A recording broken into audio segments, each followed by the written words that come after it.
Bonjour et bienvenue à tous, dans cette vidéo nous allons voir quel est le plat le moins cher à faire lorsqu'on est étudiant. Je vous souhaite la bienvenue sur la chaîne Questions-Réponses. Merci à Zakia Bestou, Benjamin Pittman, Louis Mériot et Jean-François Lapierre de nous partager leurs réponses. Nous allons commencer avec la première réponse de Zakia Bestou. Omelette économique. Faites revenir un oignon dans une poêle sans matière grasse mais ajoutez une cuillère à soupe d'eau ou deux avant que ça ne commence à griller. Ajoutez un peu d'ail et une boîte ou sachet de mâche progressivement. Quand toute la boîte est incorporée et que la mâche a perdu une partie de son eau, il faut conserver un fond d'eau dans la poêle afin que les œufs n'accrochent pas de trop. Ajoutez 2 œufs battus et assaisonnez à votre convenance. Une fois les œufs cuits, c'est prêt. Vous pouvez utiliser de l'huile ou du beurre ou de la margarine pour la cuisson. Mais, j'étais souvent à court de beurre et d'huile quand j'étais à la fac accent circonflexe, et je devais cuisiner sans. Une recette peu chère, une variante avec de la roquette ou combinant la roquette et la mâche est aussi excellente. Ça change des nouilles. Il faut un oignon et 2 œufs pour 250 g de salade.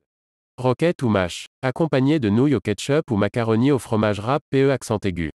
Purée maison pas chère. Faites cuire 3 carottes lavées et épluchées avec une grosse pomme de terre lavée et épluchée avec 2 cuillères à café de beurre ou margarine et assaisonnée à votre convenance. Sortir du feu, et bien écraser, en incorporant si vous le souhaitez un carré de fromage type Kiri, vache Kiri, plus ou moins grossièrement selon vos goûts. En gros niveau poids je dirais 50% patates, 50% carottes. Une variante avec des navets est possible mais il faudra forcer l'assaisonnement car c'est un légume un peu fade. Accompagné de poisson pané et d'une salade. Une chose que j'aurais aimé savoir quand j'étais étudiante, que j'aurais su si j'avais écouté ma mère d'ailleurs, il est vrai que les gros légumes, comme le chou, chou-fleur, céleri rave ou le brocoli et autres, sont un peu chers, mais vous pouvez les cuisiner en plusieurs fois donc au final c'est plus économique et sain d'en prendre systématiquement un quand vous faites vos courses. Une fois cuit votre chou-fleur peut vous faire le jour même 2 repas, le lendemain incorporer le reste à une purée ou une soupe. Pour 2 personnes un seul céleri rave peut vous faire la semaine. Tout seul dimanche midi un quart du céleri en frites. Lundi soir un quart du céleri rave avec sa copine la patate en purée. Mardi un quart du céleri rave bouilli puis mixé avec une courgette et une carotte en soupe. Mercredi avec un peu de viande, un navet et une carotte en ragoût. Oui, je peux pas manger sans carotte XD. Bonne évidemment c'est un exemple, 4 jours de suite ça peut être lassant donc je pars du principe que les 3 autres jours vous prenez autre chose.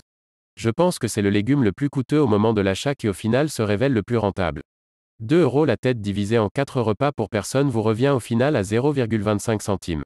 De plus, il est riche en vitamines et en minéraux. L'alimentation des étudiants en manque trop souvent. Le capital santé est important. Les choux sont certes moins chers mais niveau conservation ils sont moins résistants que le céleri rave qui en prime se cuisine comme une patate donc si vous n'avez pas trop de temps c'est le plus sûr.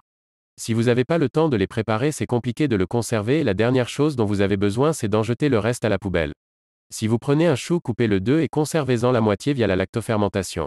Ainsi vous ne perdrez pas un centime et en prime, la moitié conservée se bonifiera avec le temps.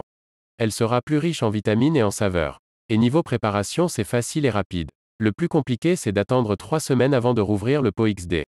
Nous continuons avec la réponse de Benjamin Pittman. En tant qu'étudiant, je n'étais pas vraiment pauvre car j'avais une bonne bourse d'études, mais je contrôlais mes dépenses car j'allais travailler à Tahiti chaque été et acheter des billets aller-retour n'était pas vraiment bon marché. Il reste donc encore aujourd'hui un repas très apprécié. Des lentilles épicées avec des légumes et des pâtes à l'ail. On va pouvoir continuer avec la réponse de Louis Mériot. Que l'on soit étudiant ou non, riz, pâtes, œufs et pommes de terre sont à la base d'un plat bon marché. Je rajoute la soupe qui cale bien. De manière générale, cuisiner permet de faire des économies. La prochaine réponse est de Jean-François Lapierre. Le ragoût de poubelle. La vidéo est terminée, merci d'être resté jusqu'à la fin. Si cette réponse vous a aidé, merci de nous aider aussi en laissant un like et en vous abonnant à cette chaîne. Ça nous permet d'avancer sur YouTube. C'est maintenant la fin de cette vidéo, pensez à laisser un commentaire pour nous dire si ces réponses vous ont plu. Au revoir et à la prochaine.